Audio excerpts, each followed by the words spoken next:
가자 지구에서 이스라엘과 하마스 간 지상전이 예상되는 가운데 국제 유가가 또 출렁였습니다. 커지는 유가 변동과 정세 불확실성 속에 정부는 유류세 인하 조치를 연말까지 연장하기로 했습니다. 이승은 기자입니다. 하마스의 이스라엘 공격 직후 급등했다 진정된 국제 유가는 가자 지구 지상전을 앞두고 지난 금요일 다시 6% 급등했습니다.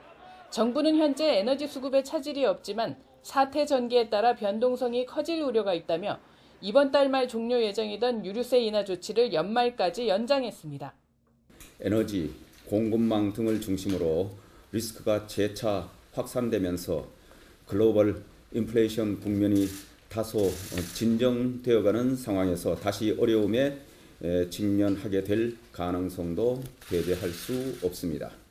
공공요금과 식품 가격 상승에 더해 유가가 3%대로 다시 올라선 물가 상승률에 그야말로 기름을 부을 수 있다는 판단 때문으로 보입니다. 미국과의 이제 관계 개선 때문에 최근 올해 들어서 이란이 한 하루당 70만 배럴 정도 이제 증산을 해왔는데 이것도 이제 철회를 할 수가 있고 그러다 보니까 국제 유가가 더 올라갈 가능성이 굉장히 커지고 있습니다.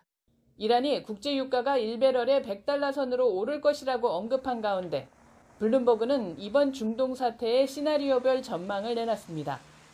갈등이 심화해 이란이 원유 증산을 철회한다면 1배럴에 $4 오를 것으로 봤습니다. 분쟁이 레바논과 시리아 등으로 확산한다면 $8 상승으로 전망했습니다.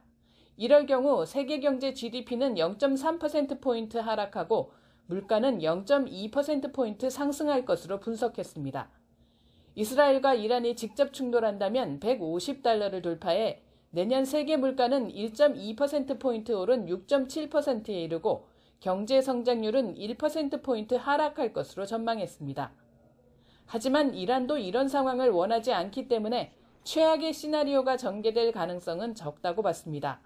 문제는 이스라엘과 이란이 잘못된 판단을 내릴 가능성도 있다는 것이라고 블룸버그는 전했습니다.